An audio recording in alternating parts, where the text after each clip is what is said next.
नमस्कार दोस्तों। आज मैं फिर आपके सामने एक नई कहानी लेकर आई हूँ। ये एक बहुत पुरानी कहानी है। कहते हैं रूस में 3 फ़कीर बहुत प्रसिद्ध हो गए। वो इतने प्रसिद्ध हो गए कि वहाँ का जो पादरी था उसको उन तीनों से बड़ी ईर्ष्या होने लगी, क्योंकि धीरे धीरे लोगों ने चर्च में आना ही बंद कर दिया था। चर्च में लोगों की भीड़ बिल्कुल गायब सी हो गई थी। अब सब लोगों ने उन तीनों के पास ही जाना शुरू कर दिया था। वहाँ का प्रधान पादरी सोचता, ये तीनों कौन है जो मेरे रहते संत बन गए। क्योंकि ईसाई में एक प्रथा है, जब तक चर्च किसी ईसाइयत को मान्यता न दे दे तब तक वो संत नहीं बनता। पादरी बहुत परेशान रहने लगा, क्योंकि चर्च की लोकप्रियता धीरे धीरे कम होती जा रही थी। लेकिन एक दिन तो हद ही हो गई। पादरी पूरे दिन चर्च में बैठा रहा, लेकिन एक भी व्यक्ति चर्च नहीं आया। पादरी को बहुत गुस्सा आया और वो सोचने लगा कि आज तो उन तीनों की खैर नहीं, और आज तो मैं तीनों को एक सबक सिखा के ही रहूँगा। वो अपनी पादरी वेशभूषा में तैयार हुआ, सोने का ताज पहना, हाथ में सोने का डंडा लिया जो अक्सर पादरियों के हाथ में होता है, और चल पड़ा उन तीनों से मिलने। वो तीनों एक बड़ी झील के उस पार रहा करते थे। पादरी एक नाव में बैठकर झील के उस पार पहुंचा।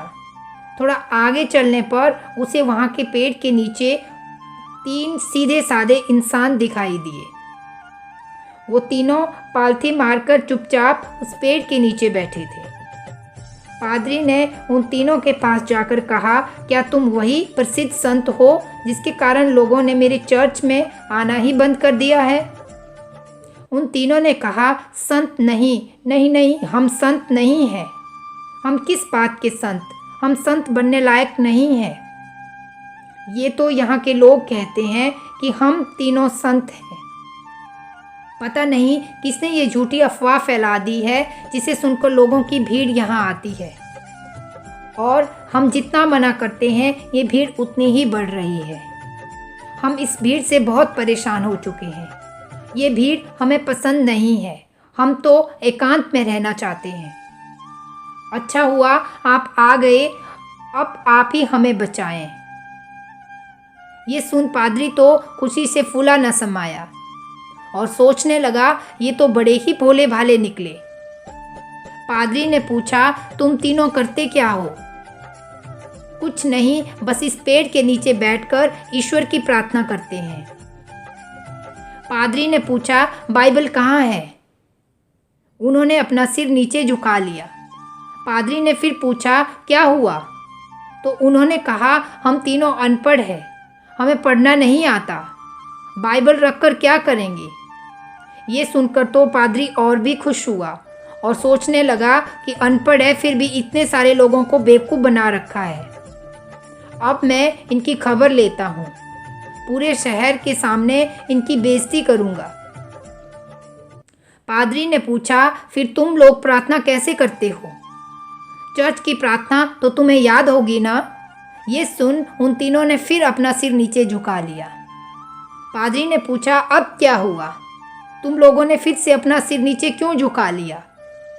तो उन्होंने कहा, क्या बताएं, बड़ी शर्म आ रही है ये बताते हुए कि हमें प्रार्थना भी नहीं आती। पादरी ने हैरानी से कहा, क्या तुम्हें प्रार्थना नहीं आती? उन्होंने ना में अपना सिर फिर हिला दिया। फिर पादरी ने पूछा, फिर तुम प्रार्थना कैसे करते हो? उन्होंने कहा कि आपकी चर्च की प्रार्थना तो बहुत लंबी चौड़ी है, हम अनपढ़ गवारों को याद ही नहीं हो पाती, और ये गलत पढ़ें तो इससे क्या फ़ायदा? इसलिए बहुत सोचने के बाद हमने खुद की एक प्रार्थना बना ली है। ये सुन पादरी जोर जोर से चिल्लाया, क्या तुमने खुद की प्रार्थना बना ली है? प्रार्थना तो सर्वमान्य होती है, शास्त्रों में लिखी होती है, हजारों साल पुरानी होती है। तुम लोगों ने खुद की प्रार्थना बना ली।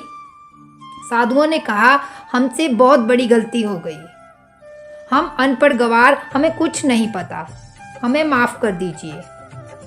आज के बाद आप जो प्रार्थना हमें सिखाएंगे हम वही प्रार्थना करेंगे। हम आपके पैर पड़ते हैं, हमसे बहुत बड़ी गलती हो गई। कृपया करके हमें प्रार्थना सिखाएं। लेकिन पादरी के मन में जिज्ञासा जाग गई कि देखूं तो इनकी कौन सी प्रार्थना बनाई है। पादरी ने कहा, तुम पहले अपनी प्रार्थना सुनाओ। उन्होंने कहा, हम अनपढ़ों की प्रार्थना का कोई मतलब नहीं, आप हमें अपनी प्रार्थना सिखाएं। लेकिन पादरी नहीं माना। इसलिए पादरी के कहने पर आखिर वो अपनी प्रार्थना सुनाने को राजी हो गए। उन्होंने कहा, हमने बहुत सोच विचार किया लेकिन हमें कोई प्रार्थना नहीं सूझी। फिर हमें याद आया कि ईसाइयत में तो भगवान के तीनों रूपों को माना गया है, इसलिए हमने इन्हीं पे ही अपनी प्रार्थना बना ली। अगर आप हमारी प्रार्थना सुनेंगे तो आप हम पर हंसेंगे। इसके बाद वो तीनों फिर चुप हो गए। पादरी ने कहा, अरे बताओ, नहीं हंसूंगा मैं। वो बोले, भगवान के 3 रूप हैं, इसलिए हमने प्रार्थना तीनों रूपों में ही बना ली है। हम भी 3, तुम भी 3, हम पर कृपा करो। ये सुनकर तो पादरी हंस पड़ा और बोला, जिंदगी में बहुत प्रार्थनाएं सुनी पर ऐसी प्रार्थना न सुनी। वो मन ही मन सोचने लगा, बड़े बेवकूफ़ लोग हैं, आज तो इसकी अक्ल ठिकाने लगाकर ही जाऊंगा। इन तीनों को मेरे चर्च में आना ही पड़ेगा। उन तीनों ने कहा, आप हमारी छोड़िए, अपनी प्रार्थना सिखाइए। हम आज से वही करेंगे जो आप हमें सिखाएंगे। पादरी ने चर्च की प्रार्थना सिखाना शुरू की। साधुओं ने कहा, एक बार और। पादरी ने फिर सुनाई। उन्होंने फिर कहा, एक बार और सुना दीजिए, कहीं हम भूल ना जाएं। पादरी ने एक बार फिर सुनाई। एक आखिरी बार और सुना दीजिए। पादरी ने कहा, घबराओ मत, चर्च आया करो, धीरे धीरे तुम्हारी ज़िंदगी सुधरने लगेगी। आज अगर तुम ये प्रार्थना नहीं सीख पाए तो कोई बात नहीं, अगर रोज तुम चर्च आओगे तो ये प्रार्थना भी धीरे धीरे सीख जाओगे। उन्होंने कहा, जैसी आपकी आज्ञा। पादरी बड़ा खुश हुआ, बोला, चर्च आओ, डरना मत, मैं तुम्हें माफ़ कर दूंगा और गॉड से भी माफ़ करवा दूंगा। उन्होंने कहा, आपका बहुत बहुत धन्यवाद, आप बहुत महान इंसान हैं। पादरी ने सोचा, एक झंझट छूटी, इन मूर्खों को तो लाइन पे ले आया। वह अपनी नाव पर बैठकर वापस जाने लगा। नाव अभी झील के बीचों बीच ही पहुंची थी कि पीछे से कुछ लोगों के चिल्लाने की आवाज़ आई।